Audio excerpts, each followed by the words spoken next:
bumi akan digoncangkan. Satu-satunya yang tak tergoncangkan adalah kerajaan Tuhan kita, amin. Kerajaan Tuhan Yesus Kristus. Terima kasih Tuhan, kami boleh menjadi anak-anak yang terpilih.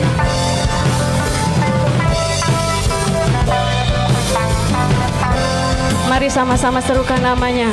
Dan namanya Yesus Tuhan Raja, segala kuasa tunduk dalam namanya. Engkau luar biasa, Dia luar biasa, perkasa mulia. Yesus nama di atas segala nama. Mari lebih lagi serukan namanya. Yesus Tuhan Raja, segala kuasa tunduk dalam namanya. Dia luar biasa, perkasa mulia. Yesus nama di atas, Yesus nama di atas segala nama.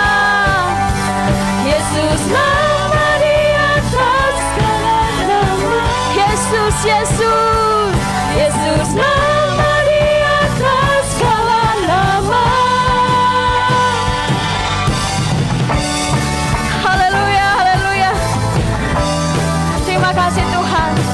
Tuhan yang kami sembahlah, Tuhan yang ajaib dalam hidup kami, yang penuh kasih, yang penuh dengan kesabaran.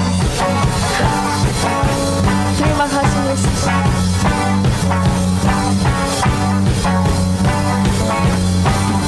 Berikan sorak-sorai yang meriah buat Tuhan kita, saudara. Haleluya, silakan duduk. Saatnya kita mendengarkan pengumuman.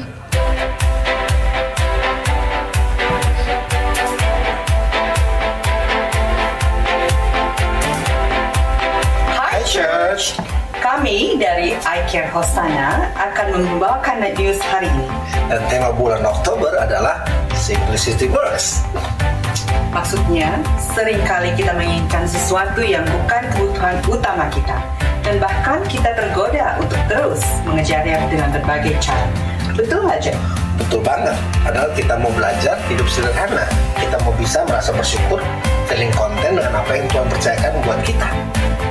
Wah, tema yang sangat menarik, yang sering kita jumpai dalam kehidupan kita. Mari kita ikuti terus khotbah-khotbah sepanjang bulan Oktober. Dan mari kita simak news berikut ini. Doa merupakan hak istimewa yang Tuhan berikan bagi orang percaya untuk berkomunikasi. Doa orang benar yang dinamakan dengan sungguh-sungguh sangat besar kuasanya. Mari kita hadiri prayer meeting hari Jumat ini jam 7 malam di gereja. Mari kita sama belajar untuk mendoakan sesama kita. Wanita bijak adalah wanita yang takut akan Tuhan dan mencari kerajaan Allah terlebih dahulu, yang selalu menjadi berkat dan teladan dimanapun ia berada. Setuju, menjadi wanita bijak adalah keinginan semua wanita. Oh, seperti itu. Giatlah dalam komunitas yang sudah disediakan oleh gereja, namanya Women's Camp. Hari Sabtu ini, tempat dan waktu akan dilakukan oleh Abigail. Firman Tuhan berkata di Matius 7:7, mintalah, maka akan diberikan kepadamu. Carilah, maka kamu akan mendapat, dan ketoklah, maka pintu akan dibuka bagimu. Jika Anda mempunyai pokok doa yang ingin didoakan, silahkan mengisi formulir prayer request yang ada di link3/IFGF Wellington. Kita akan sama-sama mendoakan prayer request Anda.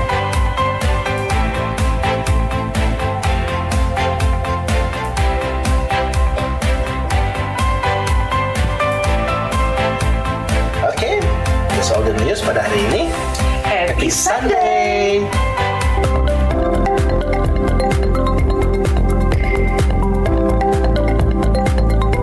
Shalom IFGF Wellington. Shalom. How's everyone?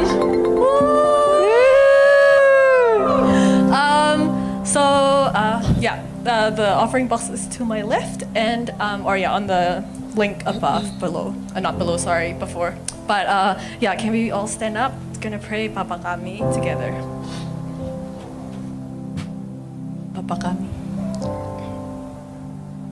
Excuse me, Bapa kami please. Bapa kami yang ada di surga, dikuduskanlah namamu, datanglah kerajaan-Mu, jadilah kehendak-Mu di bumi seperti di surga.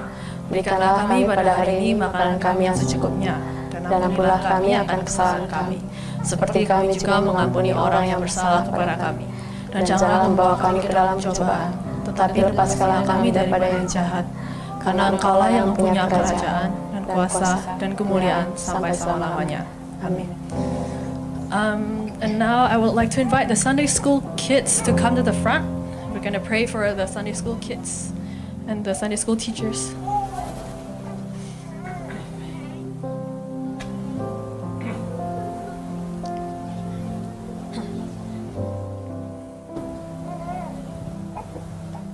Okay, let us all put our hands towards the kids.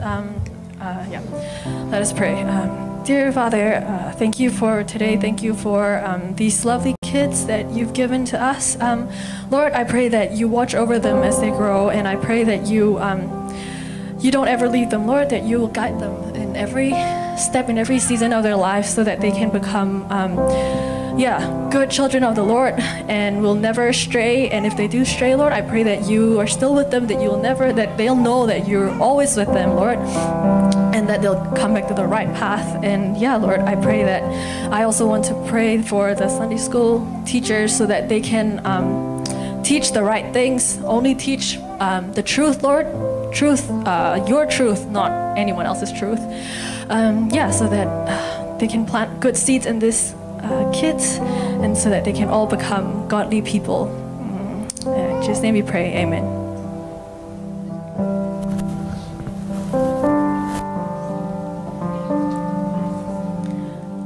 Can we please, remain standing? We're gonna pray for some prayer requests. Okay, let us bow our heads and pray. Dear Father, I come to you again, and I want to pray especially for the youth outing that's coming up in a week. Lord, I pray that you watch over us, especially the committee who's planning this, but also that you also watch over the participants and everyone else who's involved in this youth outing, so that everyone will be able to get there safely and get back to Wellington safely, Lord, and everything will go smoothly. And Lord, I hope that everyone who joins comes out of that retreat feeling refreshed and obviously, learning more about you, Lord, about how amazing you are and about your truth, Lord. I just pray, Lord, that you guide us as we continue our final plannings.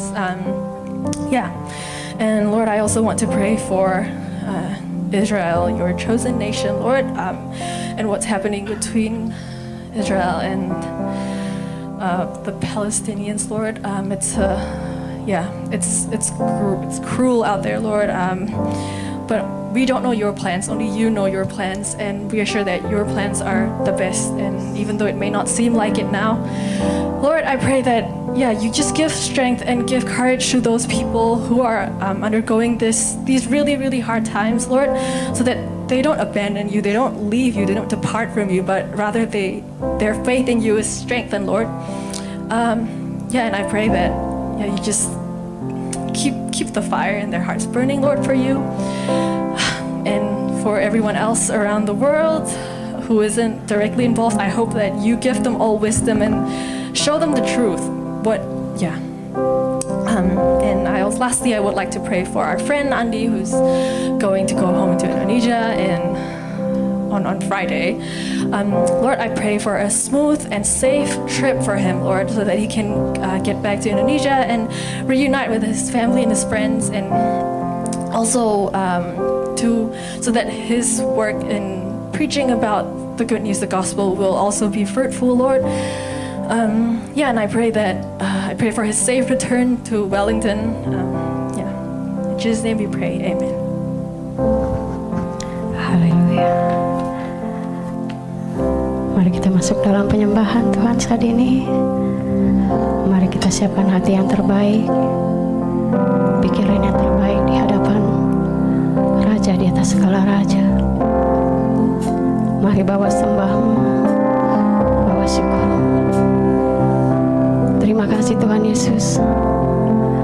untuk semua kebaikan-Mu dalam kehidupan kami Tuhan.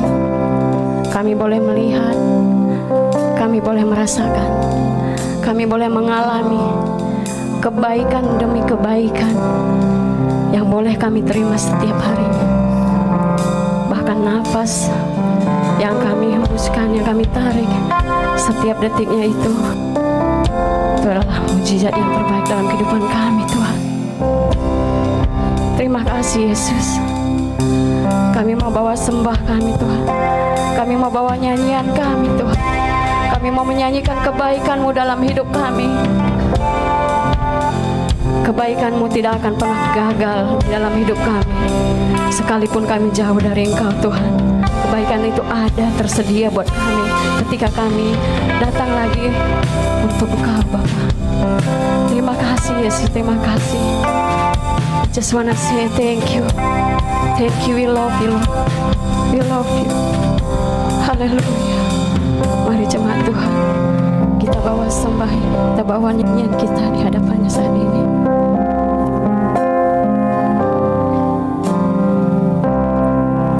Amazing love that welcomes me, the kindness of mercy that God with love wholeheartedly, my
setiap hari dalam hidup kami Tuhan.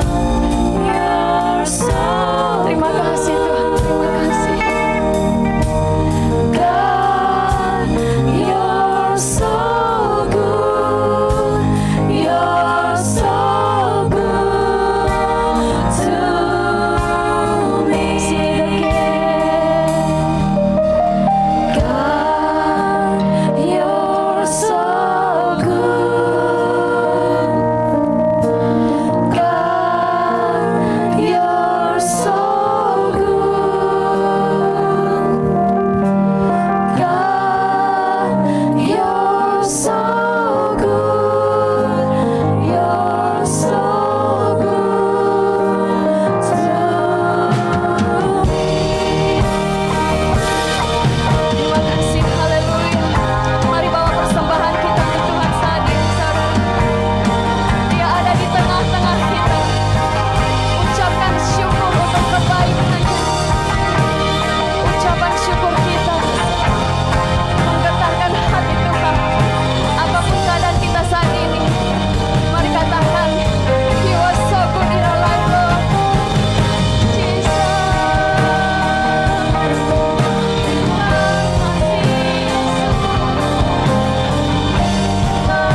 syukur kami di hadapan-Mu Saudara. Inilah persembahan. Hanya Engkau yang terbaik dalam hidup kami.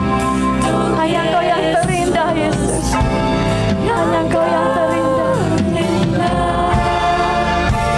Semuanya ku menyembah. Sekali lagi bawa hatimu. Membawa hatiku. Hanya Engkau di hidupku. Yesusku, Kau terindah. Selamanya ku menyembah-Mu. Kami bawa hidup kami. Membawa hidupku. Inilah persembahanku untuk Yesusku yang terindah. Selamanya ku menyembah-Mu, Yesus.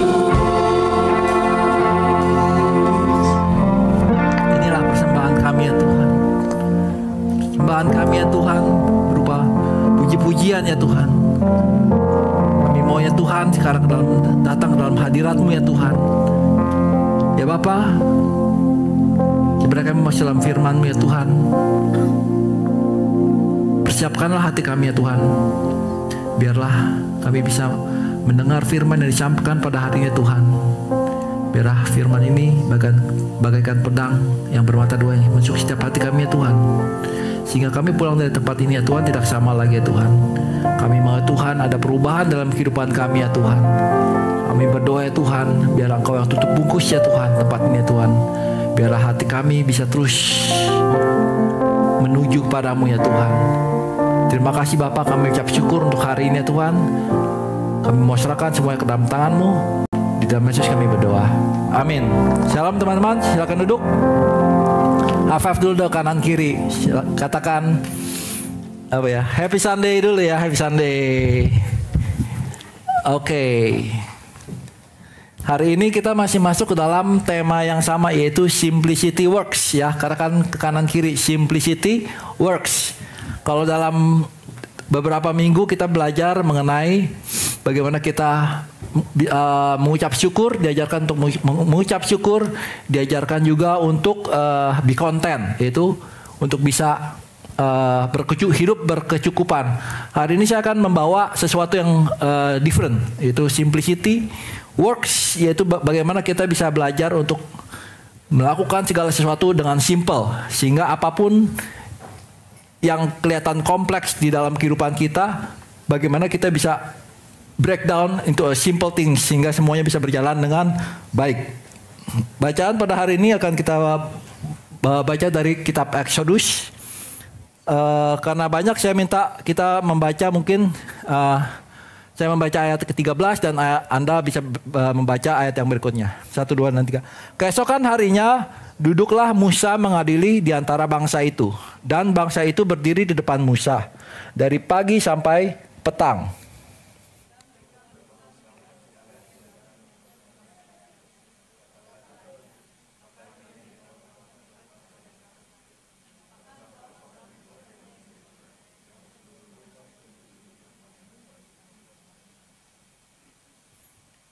Kata Musa kepada mertuanya itu, sebab bangsa ini datang kepadaku untuk menanyakan petunjuk Allah.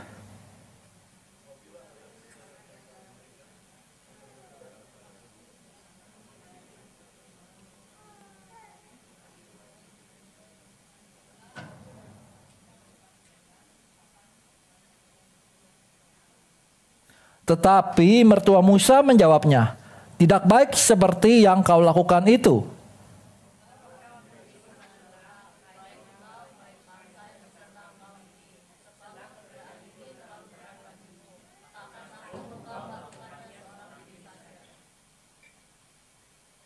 Jadi sekarang dengarkanlah perkataanku. Aku akan memberi nasihat kepadamu dan Allah akan menyertai engkau. Adapun engkau, wakililah bangsa itu di hadapan Allah dan kau hadapkanlah perkara-perkara mereka kepada Allah.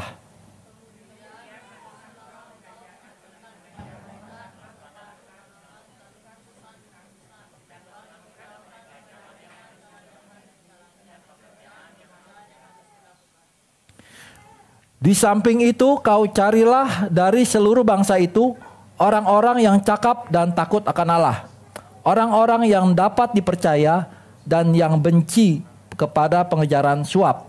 Tempatkanlah mereka di antara bangsa itu menjadi pemimpin 1.000 orang, pemimpin 100 orang, pemimpin 50 orang, dan pemimpin 10 orang.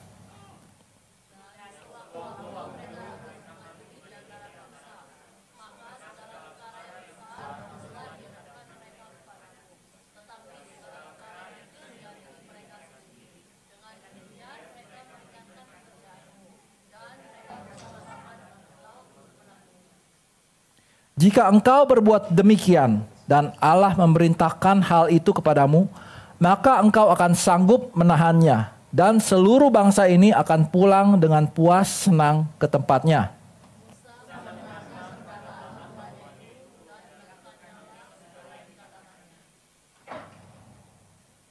Dari seluruh orang Israel, Musa memilih orang-orang cakap dan mengangkat mereka menjadi kepala atas bangsa itu. Menjadi pemimpin 1.000 orang, pemimpin 100 orang, pemimpin 50 orang, dan pemimpin 10 orang.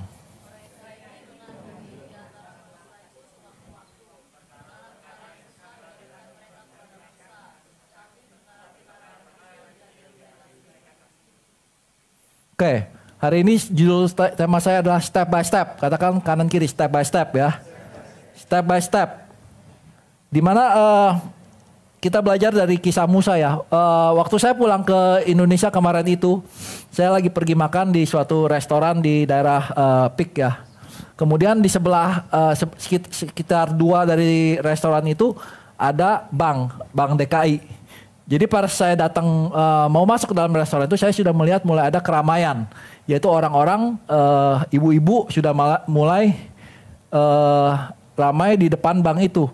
Setelah 30 menit gak lama saya perhatikan keramaian itu makin menjadi-jadi. Semua orang makin mengerubungi pintu bank dari bank DKI itu. Saya nggak tahu apa yang sedang mereka coba lakukan, tapi terjadi suatu yang namanya chaos.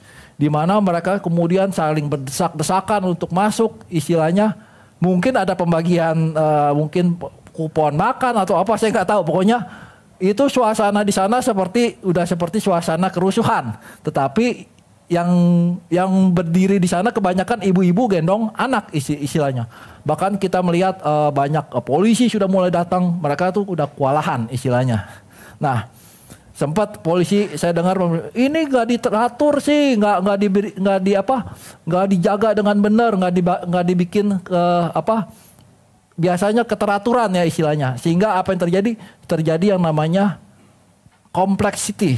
Oke? Sesuatu yang sebenarnya halnya bisa simple kalau kita mengatur dengan baik. Mungkin bisa diatur dengan diberikan nomor, ya kan? Ketika mereka datang, siapa lebih awal diberikan nomor. Sehingga mereka bisa saling mengantri dimanapun. Ketika nomor itu dipanggil, mereka bisa masuk. Kalau ketika nggak ada yang namanya order atau aturan, maka masing-masing pingin cepet-cepetan ya kan. Wah, yang penting saya masuk dulu, saya mendapatkan sesuatu gitu. Nah, kita juga belajar dari kisah dari si Musa ini. Bahwa awalnya Musa itu kan memimpin orang-orang Israel keluar dari tanah Mesir ke tanah Kanaan. Dan ketika itu mungkin pada saat itu belum banyak hal yang orang-orang yang komplain istilahnya. Tetapi setelah mereka sudah hidup lama di bangsa di tengah-tengah itu, mereka mulai yang namanya komplain satu sama yang lain, sehingga mereka harus menghadaplah Musa. Dan dikatakan di sini bahwa ketika si Jethro adalah mertua dari Musa, ketika Jethro melihat Musa kerjaannya tiap hari cuma duduk menghadapi line dari orang yang mau komplain gitu istilahnya, sehingga Jethro itu berkata gini, What are you doing? Dia bilang, kamu itu sedang apa? Dia bilang, from morning till evening kerja kamu cuma duduk gitu. Sebenarnya kamu tuh bisa melakukan banyak hal yang lebih baik, lebih penting istilahnya kan. What are you really accomplishing here? Why are you trying to do all this alone while everyone stands around you from morning till evening? Oke. Nah, kemudian dikatakan bahwa this is not good. Katakan, this is not good. This is not good. You are going to wear yourself out and the people too. This job is too heavy a burden for you to handle all by yourself. Oke. Kemudian dikatakan bahwa but select from all the people some capable, honest men who fear God and hate bribes. Appoint them as leaders over groups of 1,150 and 10. Ini adalah nasihat dari Jethro kepada Musa. Dikatakan, kemudian dikatakan, they should always be available. Ini adalah salah satu kriteria. Dikatakan adalah they should always be available. Katakan kanan kiri, they should always be available. Kriteria yang kedua adalah apa? Let the leaders decide the smaller matters themselves. Oke, artinya apa? Bahwa orang-orang yang dipilih itu bisa decide, make decision themselves. Artinya ketika orang-orang leader ini di-appoint oleh Musa, mereka make decision themselves, mewakili Musa. Mereka nggak kembali lagi nanya Musa, ini harus diapain ya enggak? Musa memberikan kepada mereka tanggung jawab dan trust. Sehingga mereka bisa decide themselves. We don't do micromanagement here. Okay? Dan yang ketiga adalah, so they will help you carry the load, making the task easier for you. Artinya adalah orang-orang yang dipilih oleh Musa ini haruslah bisa membantu Musa to carry the load, to carry the burden. Karena saat itu Musa is the only person that carry the burden. So what Jethro is saying here is that you need to be able to find the following people untuk bisa selalu available. Karena kalau orang yang dicari nggak available, artinya apa? Kembali lagi ke Musa, betul? Kedua adalah orang tersebut harus bisa mengambil keputusan, yaitu apapun yang ditanya oleh orang-orang di bawahannya, a group, kan dia disuruh memilih group of 1,000, group of 100, group of 50 and 10. Basically, if you are a leaders group of 10, you should be able to take care of the group of 10. Then you should be able to make decision of them. Nah, sehingga semua bisa bekerja dengan baik to be able to carry the load. This is what we call to simplify. Kadang-kadang kita hidup dalam suatu situasi yang kompleks, ya kan? Seperti kita lihat Musa, dia berapa banyak orang-orang yang ada under dia saat itu? Mungkin bisa jutaan. Bayangkan kalau dia adalah seorang leader, seorang sendirian, harus menghadapi umatnya yang jutaan. Kalau masing-masing minta perhatian aja satu, nggak mungkin dia bisa satisfy semuanya. Sehingga inilah yang menjadi bagaimana kita belajar untuk bisa membuat simplicity works. Oke?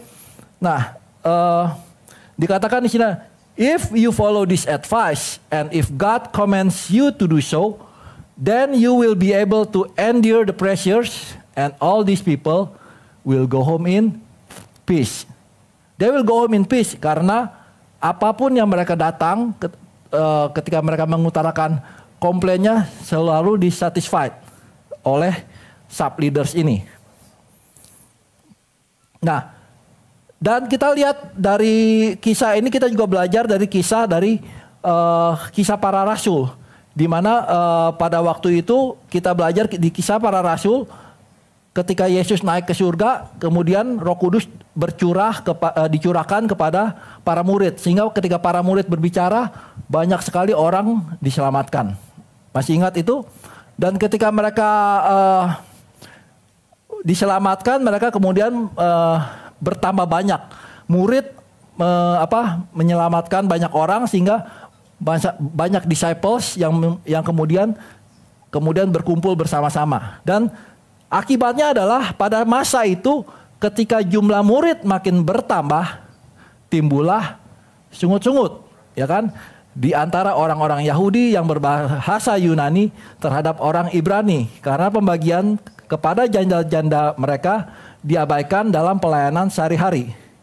Berhubung dengan itu, ke-12 rasul itu memanggil semua murid berkumpul dan berkata, kami tidak merasa puas karena kami melalaikan firman Allah untuk melayani meja. Dikatakan, we apostles should spend our time teaching the word of God, not running the food program. Oke, nah dikatakan, karena itu saudara-saudara, pilihlah 7 orang dari antaramu yang terkenal baik dan yang penuh roh dan hikmat, supaya kami mengangkat mereka untuk tugas itu. Dan supaya kami sendiri dapat memusatkan pikiran dalam doa dan pelayanan firman. So select 7 men who are well respected and are full of spirit and wisdom. Bisa melihat korelasi antara dua paragraf ini, bahwa terjadi yang namanya ketika sesuatu yang harusnya awal mulanya adalah simply, ya kan, ketika jemaat sedang sedikit, semuanya berjalan dengan baik. Ketika sudah mulai ramai, ketika sudah mulai banyak, terjadi yang namanya kompleksitas. Dan kalau kita nggak memiliki wadah yang baik, semuanya yang baik, maka akan terjadi kekacauan. Maka kita harus simplify ini dengan apa? Make group by group, step by step. Sehingga ketika mereka melakukan itu dikatakan firman Allah makin tersebar dan jumlah murid di Yerusalem makin bertambah banyak. Juga sejumlah besar imam menyerahkan diri dan percaya. Nah, inilah yang kita melihat dari dua situasi di mana mereka bisa memecah belahkan masalah menjadi yang kompleks itu menjadi bagian demi bagian. Paham ya? Nah, saya mau mengilustrasikan adalah dengan seperti ini. Kalau kita sedang berpergian ya ke suatu tempat lah, ke wisata gitu ya. Siapa yang di sini yang hobi naik subway gitu ya? Dulu saya bagaimana Anda, misalnya menurut Anda ini kompleks apa enggak? Kompleks. Ya kan? Saya dulu waktu saya SMA, saya sering sekali diajak sama saudara saya, sama sepupu saya ke Singapura, ke kemanapun, membawa dia naik MRT. Karena orang-orang ini nggak bisa naik begini. Dia nggak ngerti gimana caranya naiknya. Kalau kita yang sudah biasa, oh gampang, nggak ada yang susah, betul? Kalau orang yang nggak biasa, dia melihat peta begini, dia bilang, wah kompleks banget, ya nggak? Kenapa? Karena dia nggak mengerti. Harusnya pertama hal adalah dia harus tahu the destination, betul? Kamu harus tahu, kamu mau kemana istilahnya. Dan kamu harus tahu, where are you? Dua hal itu dulu. Betul? You look at from the zoom. Kita jangan melihat dari titik itu, nggak mungkin bisa. Kita harus zoom out. Zoom out, kita lihat, oh kita posisi kita di mana sekarang. Misalkan kita ada di Tokyo, contoh. Kita mau kemana? Misalkan Ibekukuro gitu ya. Nah, kita udah tahu nih posisi kita. Dan kita lihat, oh di sana, itu ternyata ada di sana. Kemudian kita lihat dong, crossingnya apa, ya kan? Apakah line-nya sama, warnanya sama nggak? Merah. Kalau misalkan tidak sama, kita harus cari titik temunya di mana, ya kan? Ini kita masih ngomong masih zoom out. Oh titik temunya di sini. Kemudian kita baru zoom in, dan zoom in. Sehingga pada akhirnya kita bisa menemukan naik apa dan turunnya di mana. Paham? Tapi kalau orang yang nggak bisa breakdown step by step, begitu dilihat begini dia bilang, udah kita panggil taksi aja ya. Yang paling gampang itu panggil taksi, selesai, duduk, nyampe di tujuan. But that's not the thing is, kita harus bisa belajar untuk bagaimana bisa membreakdown. Kadang-kadang orang ketika dihadapi masalah yang kompleks, dia udah give up. Dia nggak tahu cara untuk breaking down piece by piece. Sebagai contoh adalah beli rumah, ya gak? Beli rumah adalah sesuatu yang kompleks, ya kan? Mungkin kalau orang yang nggak pernah tahu ketika beli rumah di Indonesia dengan beli rumah di sini, tentu dua hal yang berbeda. Kalau orang kalau saya beli rumah di Indonesia, saya belum tentu tahu, kecuali kalau saya pegang cash banyak. Kalau saya beli di rumah di sini, yang pertama yang harus kita lakukan adalah apa? Ya minta pre-approval, betul? Karena kalau kita nggak punya pre-approval, kita mau ke show home berapa banyak, kita nggak akan bisa apa-apa. Buat apa kita ke show home, tapi nggak ada gunanya. Ya kita harus punya step by step. Pre-approval, ya kecuali Anda yang belinya bawa koper, pakai cash, ya kan, nggak perlu pre-approval. Tapi kalau kita perlu bank, kita harus minta bank persetujuan, semuanya kita lengkapi, ya kan, itu baru ngomong soal pre-approval. Belum kita melakukan hal-hal yang lainnya. Jadi ada proses step by step. Kita nggak mungkin bisa langsung taruh offer tanpa kita ada pre-approval, itu namanya bunuh diri istilahnya, ya kan? Demikian juga dengan driver license, ya gak? Orang yang mau tes license, tentunya dia harus tahu untuk mendapatkan license di sini bagaimana caranya. Ya ada 3 hal. 1, tes teori, ya kan? Atau mungkin you convert your license dari Indonesia. Kemudian tes praktek, ya kan? Praktek yang pertama, kalau yang dari awal yaitu praktek learner dan praktek restricted istilahnya. Tapi kalau yang convert cuma 2 tes. Ya itu harus dilakukan step by step. Kalau kita nggak bisa breakdown to step by step, ya nggak akan kita bisa mendapatkan itu. Nah, kalau kita belajar ini, maka kita bisa mengerti bahwa kita perlu yang namanya step by step. Bahkan Tuhan sendiri, ya, Dia itu mengajarkan kepada kita. Meskipun Tuhan itu adalah Tuhan yang Maha Kuasa, Dia mengajarkan kita untuk melakukannya step by step. Ketika Dia menciptakan dunia ini dan seisinya, Dia itu adalah Tuhan yang Maha Kuasa. Dia bisa nggak menciptakan itu nggak perlu 6 hari? Bisa. Kenapa Dia perlu 6 hari? Nggak usah. Dia perlu istirahat apa enggak? Enggak. Saya rasa Dia kalau bisa Dia melakukan semua jadi sekaligus. Tapi Dia ingin menunjukkan kepada kita bahwa ini kita perlu yang namanya order. Kita perlu hidup kita dalam in order. Kita perlu hidup kita dalam step by step. Kita perlu yang namanya rest. Tuhan menunjukkan kepada kita untuk rest juga, ya kan? Ada siang, ada malam, dia melakukan itu semua. Dan semuanya itu sudah diplan sama Tuhan. Dikatakan bahwa Dialah yang menyelamatkan kita dan memanggil kita dengan panggilan kudus.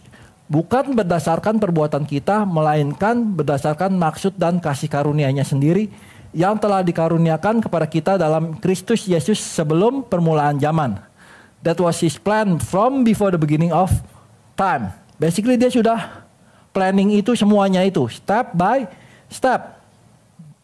Dan saya nggak ada salahnya. Dikatakan di dalam 1 Korintus 14 ayat 33, dan for God is not a God of disorder, but God of peace. Ya kan? Kalau kita lihat di sini, ini adalah 6 days of creation. Oke, 6 days of creation, di mana pertama di day 1, 2, and 3, God itu mempersiapkan yang namanya infrastructure. Di day 1 dia light and earth, kemudian dia separate waters above and below, and day 3 dia mempersiapkan yang namanya dry land and plants. Kemudian di day 4 dia baru menciptakan yang namanya sun, moon, planets, and stars. Di day 5 dia baru menciptakan isinya, flying and sea creatures. Di day 6 land, animals, and man. So day 1 sampai day 3 dia menciptakan yang namanya infrastructure atau foundation. Ordernya dulu ada. Dan day 4 sampai 6 isinya. Day 1 sama 4 kalau kalian melihat itu paralel. Light, sun, moon, and planets. Paralel. Day 2 and day 5 itu juga similar.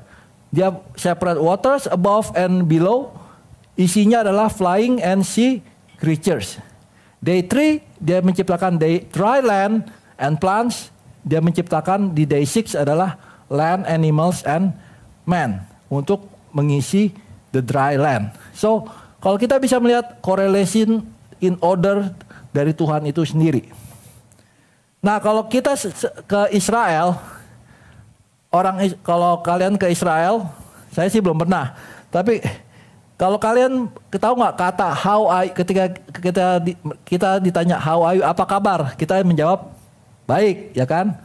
Nah orang Israel kalau ditanya apa kabar, dia mengatakan beseder, ya kan? Ani beseder. Artinya ani adalah saya, beseder adalah oke. Tetapi kata beseder itu sebenarnya in order. Oke? Kata oke dia sebenarnya dari kata I am in order. Itu menunjukkan bahwa ketika orang Israel in order, dia baru oke. Paham ya? Ketika kehidupan dia in order, dia oke. But when kehidupan dia not in order, they are not okay. Lo beseder. Oke. So ketika dia tanya, dan lucunya adalah kalau kita menanyakan kepada orang Israel bertanya how are you, dikatakan maslom ha itu untuk yang pria dan maslom untuk yang wanita. Kalau saya menanya kepada yang pria, saya bilang maslom ha. Nah, arti dari maslom ha and maslom adalah what is your peace? Yang ditanyakan how are you itu adalah ditanyakan what is your peace? Apa yang terjadi dengan kedamaianmu saat ini? Itu kata dari how are you-nya dari mereka. Saya bilang, what is your peace? Dan dijawab oleh I am in order. Paham ya? Atau dia I am not in order. Jadi buat orang Israel, in order itu adalah sesuatu yang sangat penting. Karena apa? Ketika kehidupan kita not in order, kita akan mengalami yang namanya complexity. Betul? Kalau kalian bisnis lah contoh. Kita kalau bisnis kita is not in order, ya kita nggak akan bisa mungkin berhasil gitu ya. Nah, dikatakan di sini adalah when your life is in order, you gonna be just fine. Katakan kanan kiri. When your life is in order,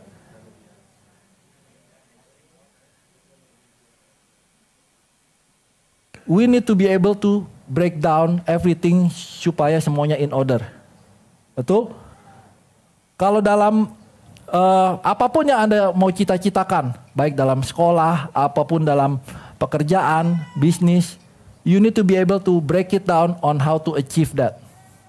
Kalau dalam dunia IT, ya kan, kita ada term yang namanya Agile Framework atau yang namanya Scrum. Oke, yang IT tahu ya, Scrum. Di mana kita bayangkan adalah kalau kita disuruh membuat software, ya kompleks ya software, kompleks gitu.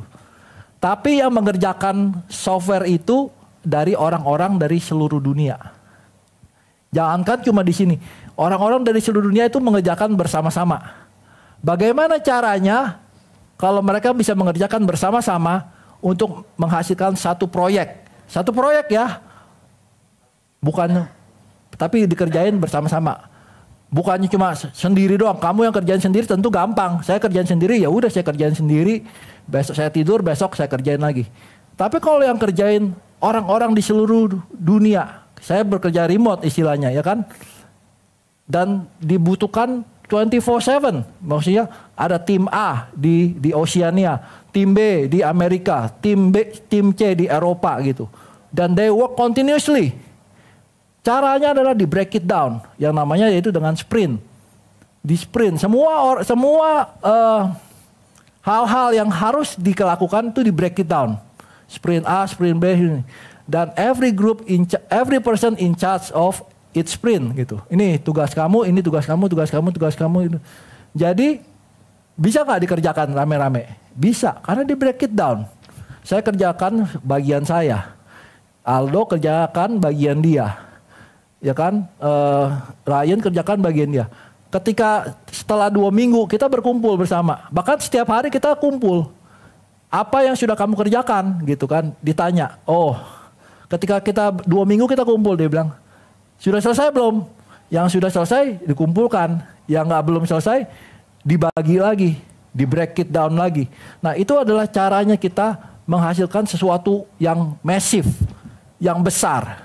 Nah, demikian juga dalam kehidupan kita, ya kan? Bahwa untuk mencapai sesuatu yang besar, we need to be able to break it down. Nah, hari ini saya mau berbicara mengenai kehidupan kita sebagai Christianity.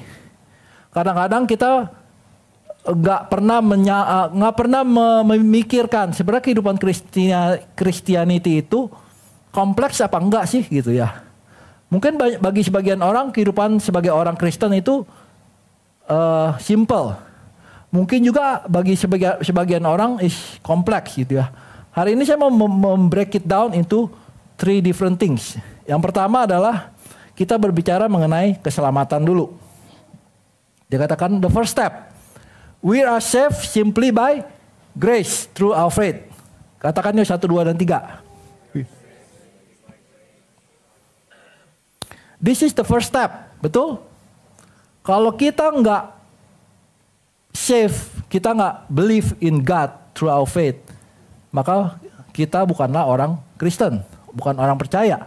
Karena this is the first thing that we need to do is we are saved simply by grace through our faith. Dan ketika kita percaya, baru kita bisa declare, ya kan, with our baptism. So the first thing is we need to be able to believe in God, believe in Jesus. Nah, kemudian we need to understand what is the meaning of by grace, ya kan? Sebab karena kasih karunia kamu diselamatkan oleh iman. Itu bukan hasil usahamu, tetapi pemberian dari Allah. Itu bukan hasil pekerjaanmu, jangan ada yang memegahkan diri, ya kan? God save you by His grace when you believe. Bahwa kata ini kita harus mengerti, ini adalah bahwa kita diselamatkan itu bukan karena perbuatan kita, tapi karena kasih karunia dari Tuhan. We are saved by grace. So, kalau kita sudah mengerti ini berarti apapun yang kita lakukan itu nggak ada gunanya. Bahwa our doing is not saving us. Tapi kalau kita bisa diselamatkan karena iman kita. Amin. Nah, kalau kita percaya dengan ini, maka kita bisa tahu bahwa the next step yaitu adalah repent and be fruitful. That's the next step. Kalau kita sudah percaya, step kita yang kedua adalah repent and be fruitful. Inilah yang dikatakan adalah jadi hasilkanlah buah yang sesuai dengan pertobatan. Prove by the way you live that you have repented of your sins and turned to God. Artinya adalah kalau kita benar-benar percaya kepada Tuhan Yesus, maka kita harus berbuah. Kita harus menghasilkan pertobatan. A.W. Tozer mengatakan, if we are not changed by grace, then we are not saved by grace. Oke? If we are not changed. Kalau kehidupan kita nggak berubah, ini perkataan yang cukup tajam ya. Kalau kamu sudah menjadi pengikut Kristus, kamu bilang saya percaya kepada Tuhan Yesus. Tapi kalau hidup kita nggak ada mengalami perubahan, then you are not saved by grace. Intinya adalah kamu harus bisa menunjukkan kalau kamu itu benar-benar saved by grace dari perbuatan kamu, kan? Kita belajar dari buahnya lah kamu bisa tahu pohon itu, betul? Kalau buah durian dari pohon mangga, ya sudah. Of course dari pohon durian, ya kan? Kalau kita anak Tuhan Yesus, kita harus melakukan buah-buah Roh Kudus, betul? Simple kan? Simple aja hari ini. Tapi kadang-kadang kita suka lupa, ya kan? Nah, inilah yang menjadi pernyataan bahwa kita itu harus berubah. Karena ketika kita mengenal yang namanya Roh Kudus, kita itu mengenal yang namanya light, ya kan? Sebelumnya kita hidup dalam kegelapan, tetapi karena kita diselamatkan, kita baru diekspos yang namanya light. Kalau saya kasih ilustrasi adalah gini ya. Kalau kita kan udah lama tinggal di sini. Contoh kita kalau yang tinggalnya di Johnsonville turun, kita tahu ada speed kamera, betul? Di mana letaknya kita tahu. Oh, di sini. Bayangkan kalau Anda adalah seorang turis yang tidak pernah diekspos gitu ya. Ketika kalian mungkin jalan, nggak usah orang yang di sini aja suka ada speed camera kan kita nggak tahu. Kita mungkin ngebut aja ya kan 100, 110 gitu. Tahu-tahu dikirimin tiket. Sedangkan kalau kita yang sudah tahu, kita berani gak lari di atas 100? Enggak. Kita akan slow down. Bahkan di orangnya itu 80 ya kan. Padahal enak-enaknya tuh turun. Kesel juga ya 80 doang. Kadang maunya 90. Tapi kita terpaksa injek rem. Mungkin untuk orang-orang turis ya kan yang yang datang dari Auckland yang baru pertama kali. Dia bilang hajar aja gitu kan. Nah akhirnya dia kena tiket. Nah inilah yang menjadi ilustrasi bahwa kita ketika kita percaya kepada Tuhan Yesus. Kita itu sudah mengenal yang namanya rambu-rambu lalu lintas of heaven. Ya kan? Rule-rule-nya kita sudah tahu. Oh, nggak boleh ini loh, nggak boleh itu loh. Sedangkan kalau kita belum percaya, kita nggak pernah tahu peraturan-peraturan itu. Peraturan dari mana itu? Betul? So, if we are not changed by grace, then we are not saved by grace. Poin yang ketiga adalah growing up is inevitable. Growing old is inevitable, but growing up is optional. Arti inevitable tahu? Growing old itu nggak bisa kita hindari, ya kan? Bagaimanapun kita pasti grow old and mati. Udah pasti, the fact. But growing up is optional. Ya kan? Kita sebagai orang tua aja, ya. Yang orang tua, kita selalu ketika kita punya anak, kita mau didik anak kita sebaik mungkin supaya mereka bisa bertumbuh dewasa. Betul? Kita akan memberikan pendidikan yang terbaik. Bahkan ketika anak itu misalkan di usianya yang harusnya berjalan, dia belum berjalan, kita sudah worry. Ini anak kenapa nggak bisa jalan gitu ya. Ketika di usianya yang sudah bisa berbicara, tapi dia mungkin 1 tahun sudah bisa berbicara, tapi atau berapa 2 tahun ya, dia belum bisa berbicara, kita sudah mulai worry. Kenapa nih gitu? Kita mau supaya anak ini grow mature, bukan dalam grow sesuai dengan stepnya dia. Ketika dia di SD, tentunya kita make sure dia mendapatkan pendidikan yang seimbang. Kemudian SMP, SMA, ya kan, kuliah, sampai dia bisa mature or independent. Tujuan kita sebagai orang tua adalah supaya anak independent and sukses, betul? Supaya nantinya dia udah dewasa, udah pergi-pergi, ya kan, nggak merongrong dari kita. Nah demikian juga bahwa anak itu sendiri, padahal ngerti nggak? Ketika dia mungkin dari SD, dulu saya siapa yang sama? Dulu waktu saya SD, karena sebel suka disuruh belajar, saya akhirnya bilang enak juga ya jadi SMA ya gitu ya. Terus kita udah ada SMA, kita melihat yang kuliah, enak juga ya kuliah ya, udah sambil kuliah bisa kerja gitu ya. Terus gitu dan kuliah enak juga ya yang udah kerja ya gitu. Sekarang yang sudah kerja yang berkeluarga, enak banget jadi anak SD gitu ya. Pernah ada kayak gitu? Ya, karena kita selalu ya kan melihat rumput tetangga lebih hijau. Itu kan semuanya persiapan kan. Sebagai orang tua kita mempersiapkan anak-anak itu supaya bisa pada nantinya hidup di dalam stepnya dia. Makanya yang ada di step SD, yang ada di step ya kan saat ini just enjoy your life gitu. That's your step. Nah, demikian juga bahwa kita dalam mendidik anak, bagaimana membuat anak itu bisa grow mature, yaitu dengan memberikan mereka tanggung jawab. Betul? Ketika kita berikan mereka tanggung jawab, mereka menerima tanggung jawab itu dan melakukannya, mereka akan bisa menjadi dewasa. Dikatakan quote adalah, maturity comes not with age but with the acceptance of responsibility. You are only young once, but immaturity can last a lifetime. Seorang yang bisa mengaccept responsibility, maka dia akan menjadi orang yang mature.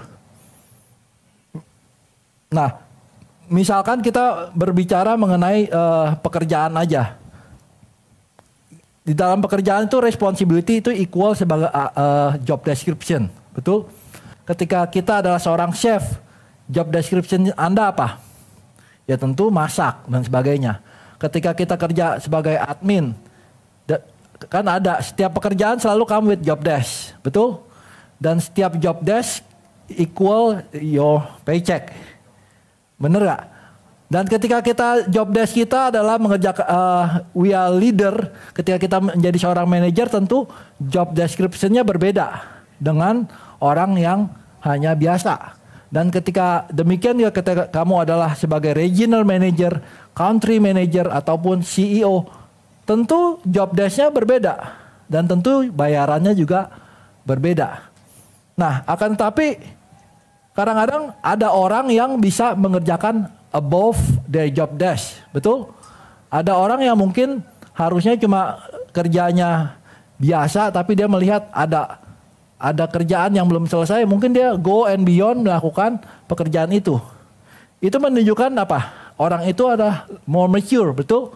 Karena apa? Karena dia melihat, oh seharusnya kalau kita orangnya anak kecil, yang ngapain gue kerjain? Bagian cuma gue doang, ya kan nggak ada untungnya. Tapi kalau kita ada orang yang mature, kita kan melihat, oh lebih baik saya kerjain aja. Untungnya maybe ada, mungkin nggak ada untung. Tapi orang yang mature, dia akan go over. Nah, same thing dalam spiritual kita. Kadang-kadang kita bisa melihat dalam pelayanan itu, kita itu mau nggak take responsibility. Orang anak-anak kecil, dia orang yang masih baby, tentunya tidak akan mau menerima yang namanya responsibility. Tetapi orang yang sudah mature, dia akan melihat, oh I need to take that responsibility. Dan itulah yang maturity is equal as responsibility. Dikatakan, karena kita ini adalah buatan Allah, diciptakan dalam Kristus Yesus untuk melakukan pekerjaan baik yang dipersiapkan Allah sebelumnya. Ia mau supaya kita hidup di dalamnya. For we are God's masterpiece, He has created us anew in Christ Jesus so we can do the good things He planned for us long ago. Artinya apa? Bahwa kita itu diselamatkan untuk melakukan pekerjaan baik. Katakan pekerjaan baik. Kita itu diselamatkan bukan cuma untuk hanya, oh kamu selamat, well done, masuk surga, udah. Enggak. Bahwa dikatakan He create us anew in Christ Jesus so we can do good things. Hal-hal baik apa yang kita harus bisa kerjakan? Yaitu hal-hal baik yang sudah Dia plan. Mungkin saat ini ya kan kita ditempatkan, Anda ditempatkan di sini supaya Anda bisa melayani Tuhan, ya kan? Setiap dari kita itu diberikan kesempatan, we can do good things to serve Him. Yang saya mau ingatkan adalah kalian, kita hidup di dunia ini, kita melayani yang namanya Tuhan, bukan melayani gereja atau melayani leaders atau melayani saya. No, kita itu harus berubah pikiran bahwa kita itu melayani Tuhan. Kalau saya waktu ini yang saya alami, waktu saya melayani di sini, sempat saya berpikir bahwa oh saya itu melayani gereja, ya kan? Bahwa ini gereja tuh butuh saya, ini gereja tuh butuh saya gitu kan. Sampai there is a moment ketika itu saya Tuhan berbicara gitu. Gereja ini nggak butuh lu, dia bilang. Karena apa? Karena aku bisa mereplace kamu kapan aja. Dia bilang, everyone is replaceable. Dia bilang, this is what I got ya. Bahwa everyone is replaceable. Dia bilang, kamu itu saya taruh di sini for my purpose. Ingat itu. You are here for God's purpose. Dan ketika Tuhan menaruh kamu, ketika Tuhan memberikan kesempatan untuk kamu untuk melayani, Your heart is the one that answering. Kamu mau atau tidak, itu kamu yang jawab, ya kan? Meskipun yang menawarkan adalah mungkin leaders kamu, yang menawarkan mungkin gembala kamu, tetapi tawaran itu sebenarnya datangnya daripada Tuhan itu sendiri. Karena apa? Tuhan yang menempatkan kamu di kota ini. Tuhan yang menempatkan kamu di tempat ini, ya kan? For a purpose, betul? So kalau kita bilang, saya belum mau, oke. Kamu menolak yang namanya pintu yang dari Tuhan yang sudah bukakan. Dan pintu itu akan di-offer kepada orang lain, betul? Bukan, ya tentunya itu kita harus buka dulu pikiran kita seperti itu. Bahwa semua yang kita lakukan itu untuk Tuhan. Dan kalau kita melihat di quote ini dikatakan bahwa a person who is really saved by grace does not need to be told that he is under solemn obligations to serve Christ. The new life within him tells him that instead of regarding it as a burden, he gladly surrenders himself, body, soul, and spirit to the Lord. Bahwa orang yang sudah mengerti kalau dia itu saved by grace, dia itu changed by grace, dan dia harus mengerti juga bahwa dia itu must serve by grace.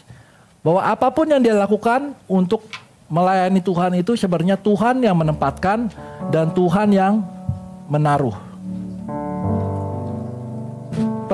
Tinggal kita, jawaban dari kita aja. Apakah kita mau menjawab pintu yang sudah Tuhan buka atau enggak? Mungkin kadang-kadang kita merasa, banyak excuse gitu ya. Seperti Musa, Tuhan jangan saya karena saya tidak pandai bicara gitu kan. Atau Tuhan, I don't have time to commit gitu ya. Atau mungkin Tuhan, I'm still not ready. Tentu mudah untuk kita untuk memberikan excuse. Tapi ingat, yang kamu berikan excuse itu bukanlah kepada gereja. Mungkin karena kita santai melihat, dengan berbicara dengan leaders kita, berbicara dengan gembala kita. Padahal you need to understand that when you say no, you are saying no to God. Nah, we need to understand that we need to be able to understand the big picture. Bahwa kita itu selamat karena grace.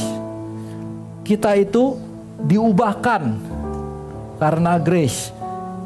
Dan kita itu ada di sini bisa melayani itu juga karena grace. Bukan karena kehebatan kita, bukan karena kepintaran kita, karena grace. Itu yang selalu saya diingatkan oleh Tuhan. Kalau siapapun bisa replaceable, Tuhan bisa menempatkan siapapun. Kalau hari ini Tuhan bisa panggil saya, kamu hari ini saya tugaskan ke tempat lain, bisa nggak? Bisa. He can make everything. Karena di Roma 8:28 kita belajar kan, karena Tuhan itu, rencana Tuhan itu baik, ya kan? Karena kita tahu apapun yang Tuhan tetapkan itu adalah baik untuk kita semua. So this is a calling that kita harus understand in simplicity. Ketika kita belajar bahwa we are saved by grace. Keselamatan itu bukanlah karena perbuatan kita. Keselamatan itu karena pemberian dari Tuhan. Bahkan ketika Tuhan bekerja, ya kan, perubahan yang di dalam diri kita itu pun itu hasil dari karya Roh Kudus. Bukan karena kehebatan kita. Roh Kudus yang memberikan light in our heart. Demikian juga dengan serve. Mari kita bangkit berdiri, kita mau katakan Tuhan itu baik.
baik Tuhan.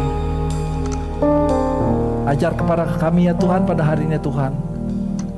Kalau bukan karena kasih karunia-Mu ya Bapa,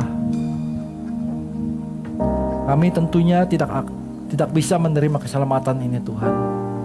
Kalau bukan karena kasih karunia-Mu ya Tuhan, kami semua akan binasa ya Tuhan.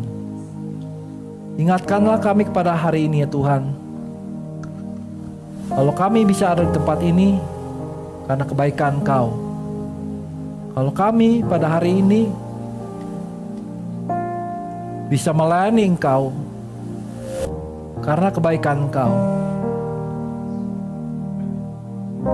Ajar kami ya Tuhan untuk tetap setia ya Tuhan, untuk tetap semangat dalam melayani Engkau ya Tuhan, dalam mengikuti Engkau